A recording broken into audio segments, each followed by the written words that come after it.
Ladies and gentlemen, please welcome the Chairman of the Board of Management Volkswagen Group, Professor Dr. Martin Winterkorn.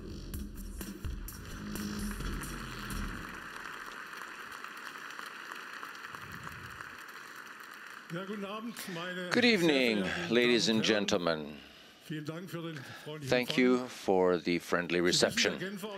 As you know, for us, the Geneva Motor Show represents sustainable mobility in a very special way, because 2 years ago here in Geneva, we sounded the starting gun for the environmental remodeling of the Volkswagen Group. And it was here in Geneva too, just 1 year ago, that we were the first car manufacturer in the world to declare we would meet the targets of 95 grams of emissions, CO2 emissions per kilometer. So, you know just as well as I do that public declarations are one thing, but what really counts, that's facts. And the facts show that Volkswagen does not just talk, it also walks the talk. On its path to become the #1 in environmental terms by 2018, the Volkswagen Group is moving forward with leaps and bounds. We're investing more strength, knowledge, and money than ever before in environmentally friendly cars and factories that economize resources. Let me give you one example. Last year, for the first time, the Volkswagen Group spent more than 10 billion euros in research and development. And the lion's share of that figure was spent on efficient, environmentally friendly technologies. For us, that's one component of a huge long-term investment that is already bearing fruit today. Our EU new car fleet last year, on the average, emitted 128 grams of CO2 per kilometer. And as a result, this means that right now we're already clearly below the legal limit for 2015. In these efforts, we're also making great strides in making our factories 25% more environmentally friendly, which means in concrete terms, consumption of 25% less energy and water, and of course, 25% lower CO2 emissions by 2018. And thanks to the creativity and the dedication and commitment of our employees around the world, we're already halfway to achieving this goal today. Now, Volkswagen already sets standards in terms of sustainability. This is proven, for instance, by the Dow Jones Sustainability Index. In 2013, we, for the very first time, took the leading position in the world's leading sustainability ranking. Transparency, reliability, trust. That's what it's all about for us. And therefore,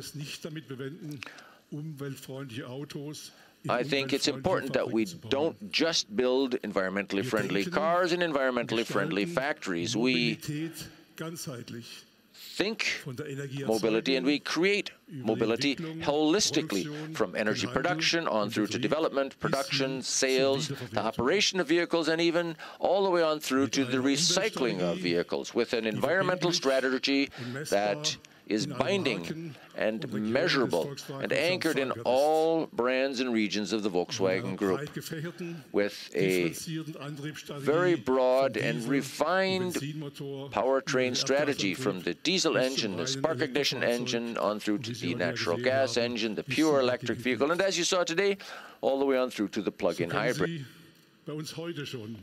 In fact, you can already select from 54 different cars that emit less than 100 grams of CO2 per kilometer from our group.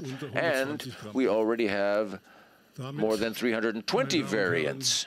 that are below 120 grams. And as a result, ladies and gentlemen, the Volkswagen Group offers the biggest real and existing economical and low CO2 emission fleet in the world, including real 3-liter consumption cars such as the Golf Blue Motion and the Audi A3 TDI, and including real 3-euro cars, such as cars that allow you to drive 100 kilometers for just 3 euros. This includes an electric cars such as the e-up and the Porsche 918 Hybrid.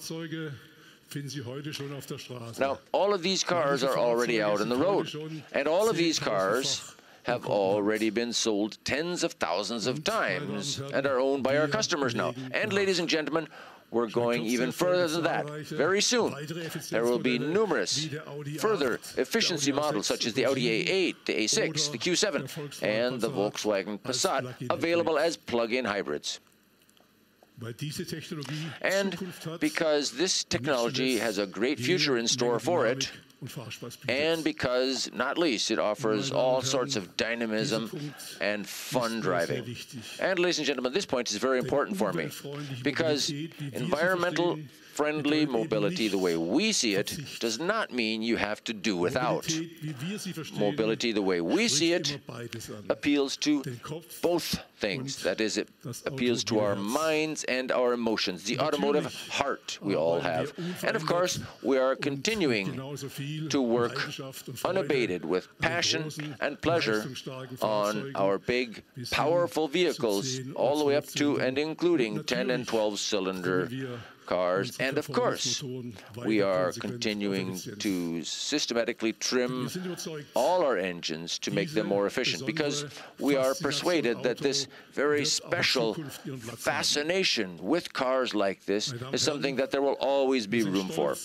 Ladies and gentlemen, we are proud of what we've achieved so far, but we're not going to leave it at that, because I am persuaded and convinced that in the next few years, our industry will be going through one of the most fundamental change periods since the beginning of the automotive industry. People's expectations in terms of mobility are changing fundamentally. People's expectations and wishes in terms of their own car are changing faster and faster. Lifestyles and requirements vary fundamentally from one region to another in the world. And digitization is completely redefining the way we live and work, and will continue to do so in the future. And, ladies and gentlemen, the automotive industry must not close its eyes to these challenges. These developments, I believe, are developments that the automotive industry must make their own, and they must take them into consideration and incorporate them in their long-term strategies. And for this, we must embark upon new paths. We have to a certain extent, readjust our thoughts and actions. Now, you might be asking me, what do you mean by that? Well, I'd like to give you a couple examples. One of the biggest challenges is that our industry has to adjust faster than ever before to customer requirements, which are changing at such a fast pace. And I'm also convinced that this will force us to think about whether or not conventional model cycles have to be much shorter in the future. Customers will demand from us that we must act and react quicker and more flexibly so that we offer the right car with the right technology at the right time. Now, speaking of digitization, cars will increasingly become mobile computers. This will have revolutionary repercussions for the way we operate our cars in the future. The new Audi TT, with its virtual cockpit, already provides a foretaste of this. And perhaps in the future, customers will get some of their facelift by themselves by updating the software in their car when they're at home in their own garage. And this is a development which might soon make it possible for us to create additional added value for customers. This will be not at all dependent on the model cycles we've had in the past. And for this reason, the group and Audi above all has agreed to go into extensive cooperation with Google. And let me tell you something else. Since customer wishes and expectations are changing faster and faster and becoming more diverse, we have to ask whether or not we always have to automatically have a successor to each and every existing model. What's more probable is that people will increasingly expect from us brand new concepts and body variants, such as the Volkswagen T-Roc. Concepts and variants that we aren't even aware of today. And all of these are questions which will cut to the very core of our industry. Questions that we are dealing with intensively. But, and I'll say this very frankly,